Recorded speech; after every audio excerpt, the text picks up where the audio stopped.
아무리 많이 가졌어도 그 가진 것에 만족하지 못하면 불행한 삶입니다. 가진 것이 적고 부족해도 그걸 부족하다고 여기지 않고 감사하며 살 수 있다면 비록 거지라고 해도 부자보다 행복한 삶을 사는 것입니다. 우리 주님은 비록 유력한 가문에서 나지 않았고 걸출한 출신을 자랑하지 못하는 한낱 갈릴리, 그 중에서도 나사렛이라고 하는 시골 깡촌 출신이었고 목수의 아들이었지만 사람들은 나사렛 예수라고 하는 분을 통해서 하나님을 가슴으로 만날 수 있었습니다. 요한복음 1장 14절 말씀은 다음과 같이 예수님을 가리켜 기록하고 있습니다. 세 번역으로는 다음과 같습니다. 그 말씀은 육신이 되어 우리 가운데 사셨다. 우리는 그의 영광을 보았다. 그것은 아버지께서 주신 외아들의 영광이었다. 그는 은혜와 진리가 충만하였다. 사람들은 하나님을 살아주셨던 그분을 목격하면서 하나님께 영광을 돌릴 수 있었습니다. 세상은 유력한 자, 권세, 높은 자, 그런 자들을 주목했습니다. 그러나 그와는 동떨어진 출신 성분에 어쩌면 그를 낮춰서 부를 심산으로 불러댔던 그 명칭 나사렛 예수를 통해서 세상은 오히려 세상이 줄 수 없는 위로를 경험했습니다.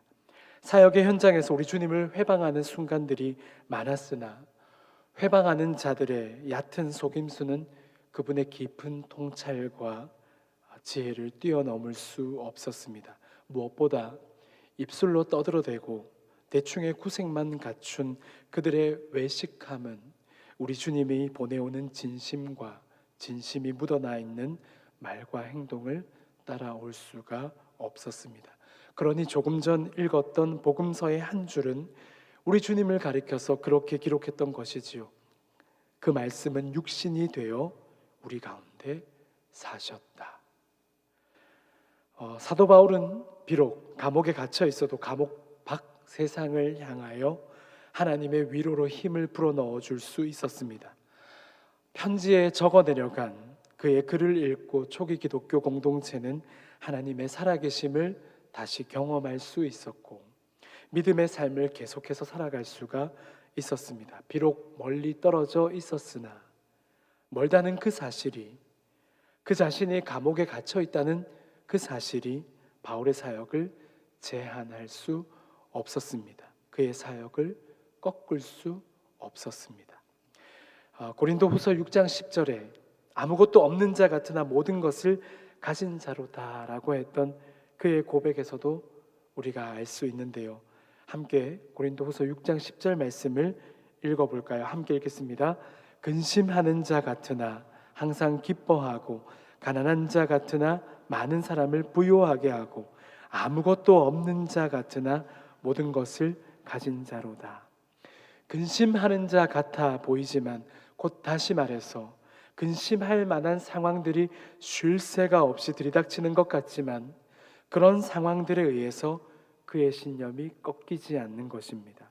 그 속에 하나님이, 그 하나님은 나를 가만히 두고 보실 수 없는 하나님이셔서 기어코 나를 찾아와 구원의 감격을 허락하시고 믿음의 삶을 살도록, 믿음을 삶의 방편으로 삼도록 하셨으니 그 신념은 하늘로부터 주어진 신념이라서 도무지 누구한테서도 빼앗길 수가 없는 것이지요.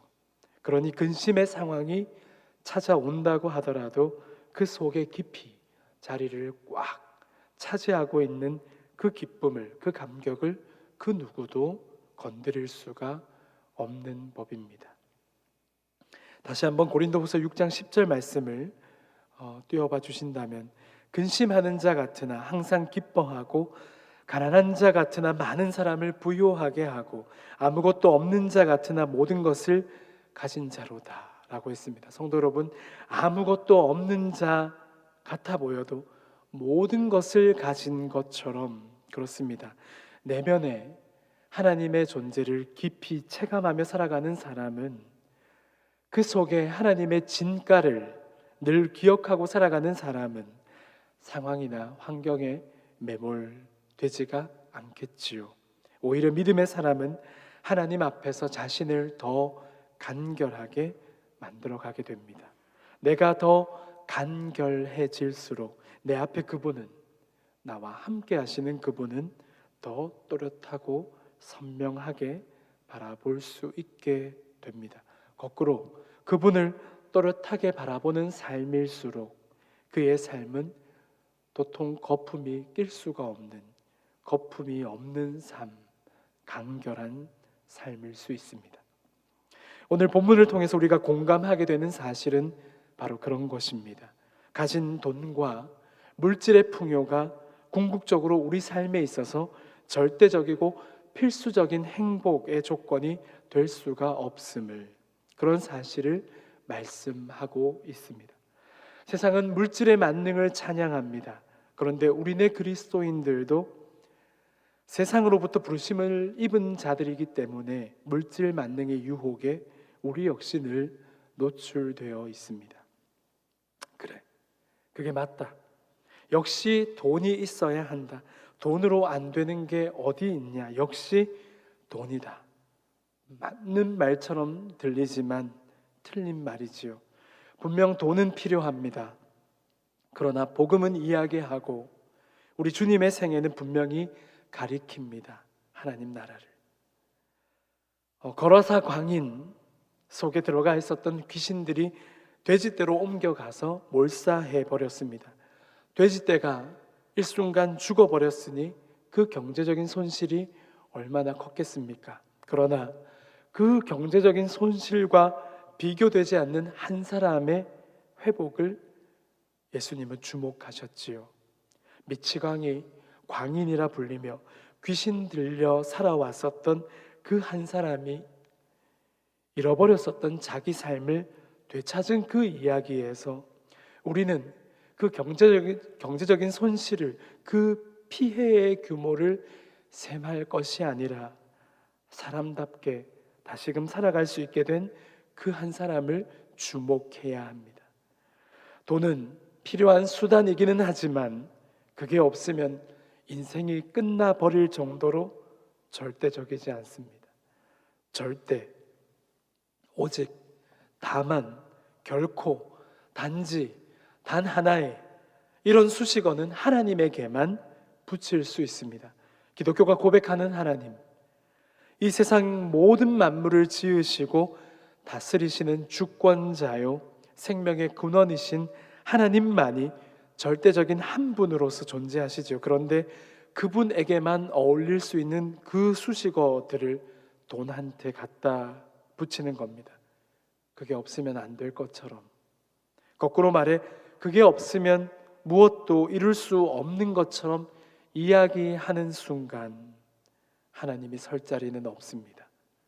교회 사역을 하면서도 돈이 있어야 돼.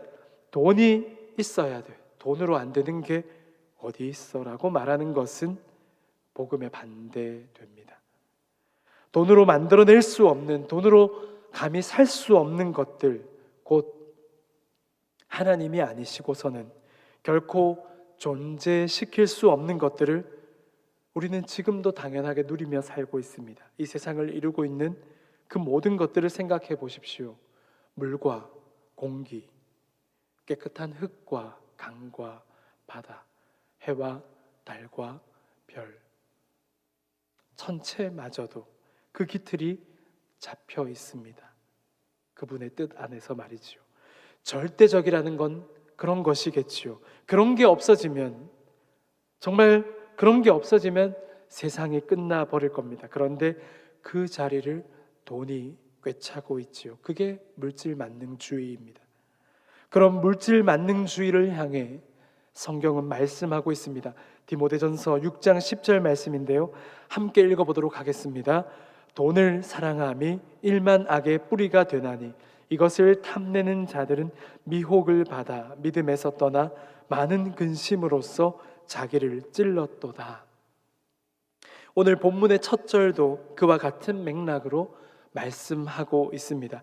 은을 사랑하는 자는 은으로 만족하지 못하고 풍요를 사랑하는 자는 소득으로 만족하지 아니하나니 이것도 헛되도다. 물질 만능에 동의하고 물질을 찬양하는 사람들에게는 물질이 계속 채워져야 합니다. 그래야 인생이 행복하다고 생각하기 때문이지요. 그런 인생을 사는 이들에게 오늘 본문의 13절과 16절은 각각의 그 서두에서 이렇게 말씀하고 있습니다. 13절 앞부분에서 내가 해 아래에서 큰 패단되는 일이 있는 것을 보았나니, 다시 말해 나는 세상에서 한 가지 비참한 일을 보았다고 했습니다. 또 16절 앞부분입니다. 이것도 큰 불행이라. 큰 패단이 되는 일이라고 했고 큰 불행이라고 했습니다. 새 번역으로는 비참한 일이라고, 공동 번역으로는 기막히게 억울한 일이라고 표현되었습니다. 그렇다면 그런 일들은 어떤 사람들에게 찾아올까요? 그것은 이 세상에서 영원함을 찾는 사람들, 이 세상에 목숨 거는 사람들, 이 세상이 찬양하는 물질에게서 행복을 얻고 싶어 하는 사람들입니다. 잃을 게 많은 사람일수록 그가 끌어모아왔던 그 모든 게 상실되는 양과 그 크기가 크면 클수록 똑같이 힘겨운 상황에서 더 크고 더 많이 힘든 법이겠지요. 하나님은 그 말씀을 하시는 겁니다. 가진 게 많은 사람에게만 특별히 더 힘든 상황이 주어진다는 뜻이 아닙니다. 똑같은 상황 앞에서 그 상황에 대한 인식이 다르다는 이야기입니다. 이 세상이 영원할 거라고 믿고 이 세상을 보물창고로 삼아 많은 것들을 끌어모은 사람은 다음 세상으로 넘어갈 마음이 없겠지요. 그러나 다음 세상인 하나님 나라를 바라보는 사람은 그 마지막에 눈을 감기 전 가족에게 말할 수 있는 겁니다. 렛츠고. 목회자요 신학자요 영성가였던 유진 피터슨이 눈을 감기 전에 그렇게 말했다고 하죠. 렛츠고. 이 세상에서의 마지막을 아쉬워하는 게 아니라 다음 세상 곧 하나님 나라로의 출발의 방점을 두고 렛츠고. 그렇게 시작을 의미하는 말을 사랑하는 가족에게 이제 마지막 눈을 감기 전, 작별하기 전 남겼다고 합니다. 사랑하는 성도 여러분, 이 세상에서 영원함을 찾는 사람들, 이 세상에 목숨 거는 사람들, 이 세상이 찬양하는 물질에게서 행복을 얻고 싶어하는 사람들, 그들에게 닥칠 큰 불행, 비참한 일이 무엇입니까? 15절 말씀을 함께 읽어볼까요?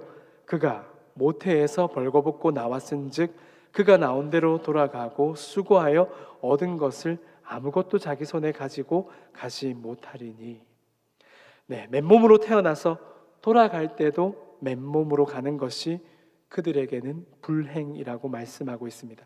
사실 모든 사람은 맨몸으로 태어나 죽을 때도 맨몸이 됩니다. 그런데 그것이 왜 불행입니까?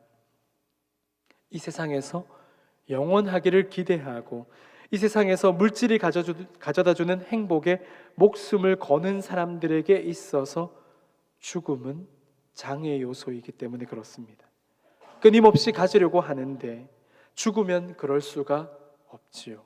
영원한 풍요, 영원한 생명이 우리 인간에게 주어지지 못하는데 마치 이 세상이 영원할 것처럼 자기 자신은 다른 사람들과는 다르게 영원히 살면서 그 풍요를 다 누릴 것이라고 착각하는 사람들에게 그의 삶에 기한이 있다는 사실은 불행인 겁니다. 언젠가 죽는 날이 있다는 사실, 그래서 그걸 회피하죠. 애써 외면합니다. 그래 본들 어떻다는 겁니까? 태어나는 때가 있듯이 죽는 때가 있기 마련이죠. 성도 여러분, 하나님에게 영원함을 두지 못하는 인생들, 영원하시고 생명의 근원이 되시는 하나님에게서 그 영원함을 찾지 못하는 사람들은 어떻게 살아갈까요? 자기 방편을 의지하는 겁니다. 저마다 꿈꾸는 바벨탑을 쌓아 올립니다. 영원하고 싶은 욕망으로 거대한 꿈을 세우고 자신만의 왕국을 쌓아 올리기에 바쁩니다. 일용할 양식으로 만족하지 못해서 1년치, 10년치 양식을 끌어다 모읍니다. 그러나 그런 것에 영원함이 없지요. 성도 여러분, 그렇게 사는 것은 비극입니다. 자기 계산에 빠져서, 자기 계산 속에 갇혀서 내일을 염려하며 근심과 불안함에 쫓겨 내일에 대한 분주함으로, 내일에 대한 준비로 인해서 분주하고 고단한 삶을 살아가는 것은 하나님의 뜻이 아닙니다. 10절 말씀을 다시 한 번 더 볼까요? 은을 사랑하는 자는 은으로 만족하지 못하고 풍요를 사랑하는 자는 소득으로 만족하지 아니하나니 이것도 헛되도다. 10절 말씀을 풀어본다면 그렇습니다. 돈 좋아하는 사람은 돈이 아무리 많아도 만족을 모른다는 겁니다. 부를 좋아하는 사람은 아무리 많이 벌어도 만족을 모른다는 겁니다. 그러니 돈을 많이 버는 것도 헛되다고 한 것이지요. 성도 여러분, 아무리 많이 벌어도, 아무리 많이 가져도 만족에 이룰 수 없다는 말에 공감이 되십니까? 돈 버느라고 기계처럼 쉴 새 없이 우리 삶이 그저 돈을 버는 일에만 매달리게 될 때 그의 하루는, 그런 하루가 모여 그의 일상은 건조해지고 마침내 황폐해지고 결국 메말라 버리고 말 것입니다. 누가복음 12장에는 어느 부자의 이야기를 비유로 들어서 지혜를 들려주시는 우리 주님의 모습이 기록되어 있는데요. 누가복음 12장 16절로부터 18절 말씀입니다. 또 비유로 그들에게 말하여 이르시되 한 부자가 그 밭에 소출이 풍성하매 심중에 생각하여 이르되 내가 곡식 쌓아둘 곳이 없으니 어찌할까 하고 또 이르되 내가 이렇게 하리라 내 곡간을 헐고 더 크게 짓고 내 모든 곡식과 물건을 거기 쌓아 두리라. 성도 여러분, 농사를 지었는데 하필이면 그해 농사가 또 잘 되었다고 합니다. 그래서 그 부자가 한 일이 무엇이었습니까? 이렇게나 많이, 소출이 이렇게나 많으니 내가 가난한 이웃들과 나누겠다, 이런 예쁜 마음은 갖지 못하고 우리 삭개오는 자기 가진 소유의 절반을 가난한 이웃들에게 내놓겠다고 했는데 이야기 속에 이 부자는 오호라 곡간을 보다 더 크게 지어야겠다 작심한 거죠. 그러려면 먼저 지금의 곡간을 헐어야 합니다. 그런 후에 다시 더 크게 짓는 거지요. 그 일은 여러 인력과 그에 따르는 비용이 들어갑니다. 그리고 그렇게 지었으니 웬만큼 철저한 보완도 필요하겠지요. 그러면 또 거기에 막대한 비용이 들어갈 수밖에 없습니다. 본문의 11절 말씀을 함께 읽어볼까요? 재산이 많아지면 먹는 자들도 많아지나니 그 소유주들은 눈으로 보는 것 외에 무엇이 유익하랴. 무슨 말이겠습니까? 재산이 많으면 그만큼 먹여 살릴 사람이 많아지는 법이라는 겁니다. 그러니 많은 재산은 잠시 잠깐의 눈요기 밖에는 그 순간 잠시 잠깐의 기쁨에 지나지 않을 거라는 겁니다. 잠깐의 눈호강일 뿐이라는 것이요.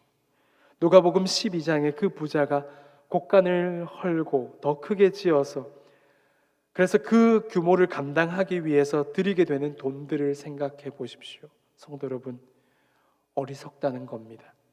그 다음 해에 농사가 그와 같이 못하다면, 곡간에 파리만 날리는 꼴이 된다면 어떻게 되겠습니까?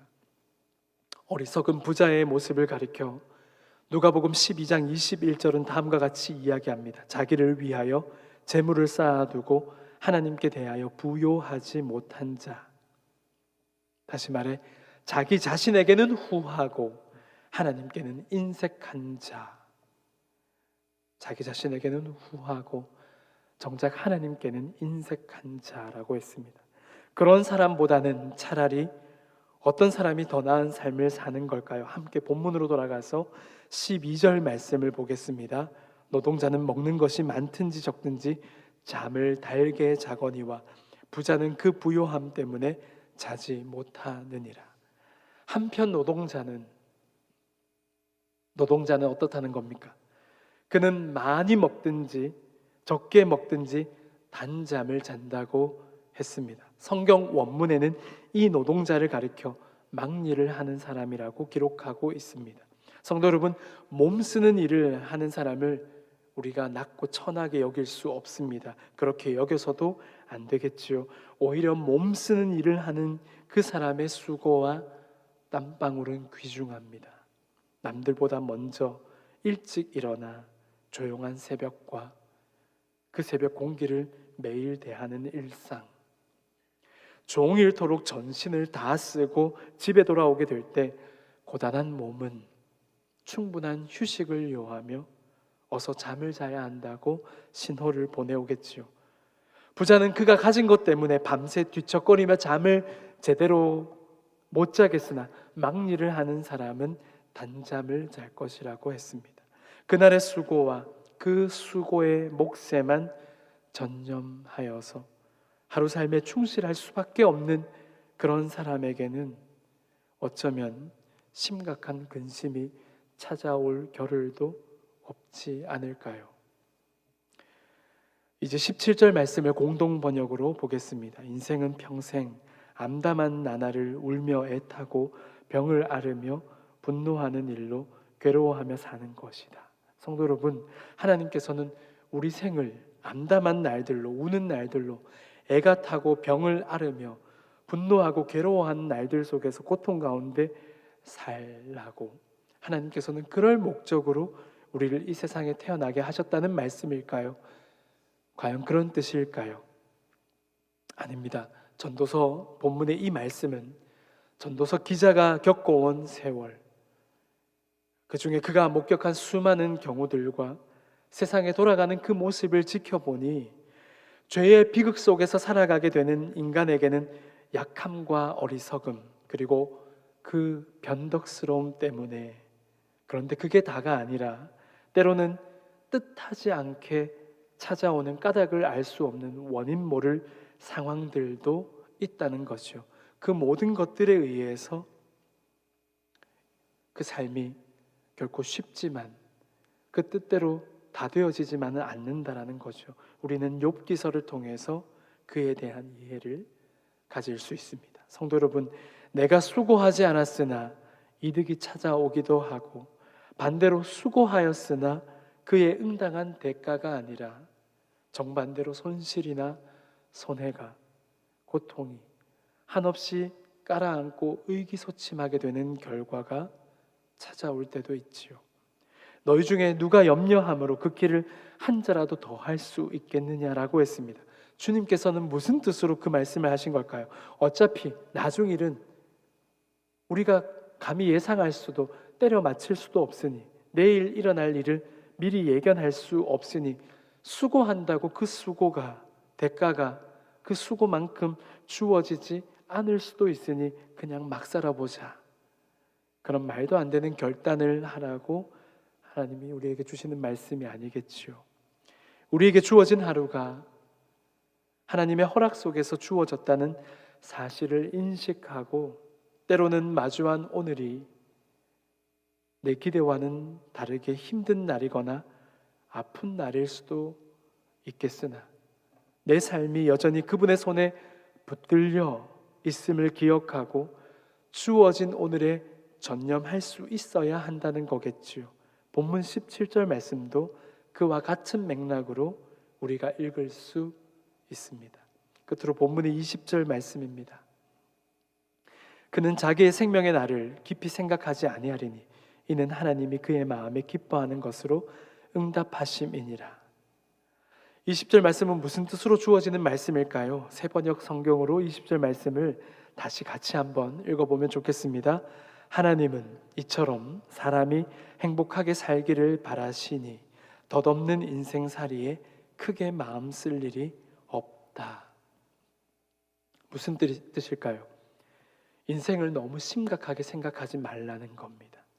하나님께서는 우리네 인생이 행복한 삶이기를 바라시는 하나님이시기 때문에, 바로 그런 하나님을 믿는다면, 하나님의 뜻을 믿는다면, 의심하지 않는다면, 그 존재를 든든히 여긴다면 심각하게 눈에 힘주고 너무 빡빡하게 그렇게 용쓰고 살아야 할 게 아니라는 겁니다.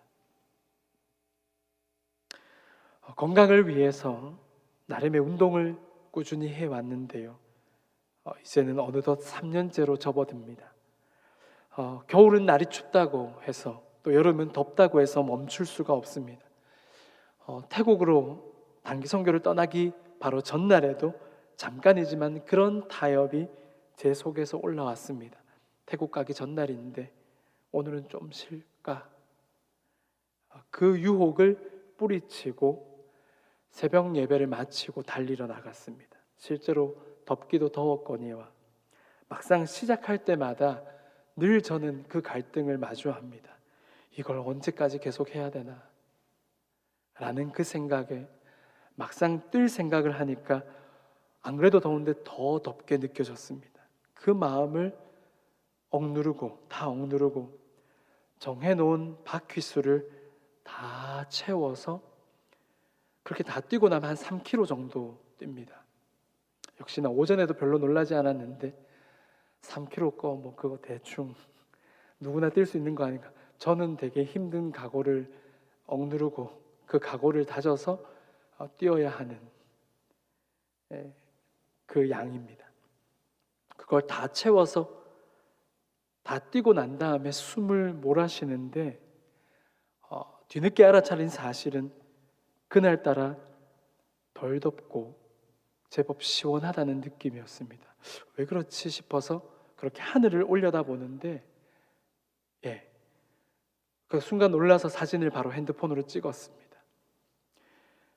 구름이 보였습니다. 이게 특별하게 안 보일 수 있는데요, 저에게는 특별하게 다가왔던 것이 사실 달리기를 시작할 때는 구름이 없었는데 말이죠. 아마 이 구름이 저 어딘가에 있었는데 달리는 동안 이렇게 옮겨져 와서 제 눈앞에 저렇게 보였던 것 같습니다. 성도 여러분, 어쩌면 오늘을 살아가는 우리는 구름 기둥은 다 잊어버리고 그저 에어컨 바람에만 기대를 걸고 있는 게 아닌가라는 그 순간의 짧은 묵상이 주어졌는데요. 성도 여러분, 그런 노래가 있습니다. 산 위에서 부는 바람, 시원한 바람, 그 바람은 좋은 바람. 아세요? 고마운 바람, 여름에 나무꾼이 나무를 할 때 이마에 흐른 땀을 씻어준대요.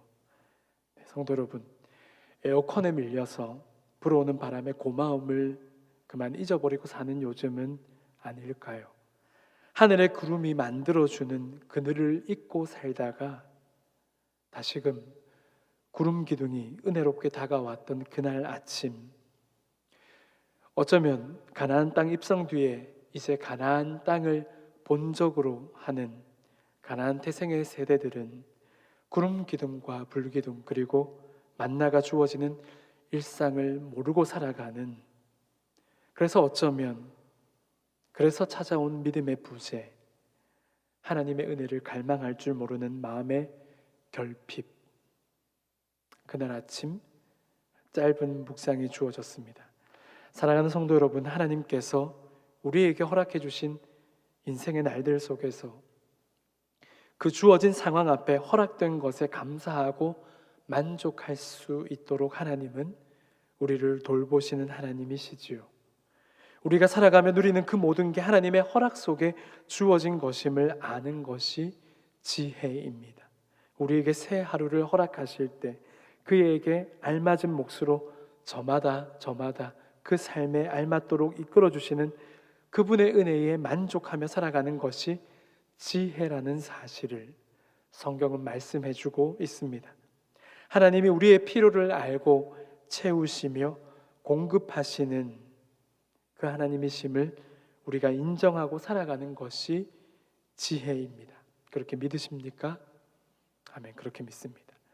무수한 상황과 환경, 우리가 살아가면서 참 무수하고 많은 그 상황과 환경을 맞닥뜨리게 됩니다. 그 속에 복잡하게 얽혀있는 생각들을 하나 둘 그렇게 다 걷어내고 나를, 하나님, 그분 앞에 나를 간결하게 하는 작업, 하나님이 내 삶을 지탱하신다는 그 사실 그 하나에만 집중할 수 있는 자세, 그렇게 하기를 거듭할수록 내 앞에 계시는 그분은, 나와 함께 하시는 그분은 우리 눈에 더 또렷하고 선명하게 보여질 수 있겠지요. 그 지혜를 붙드는 저와 여러분 모두가 되시기를 주님의 이름으로 축원합니다.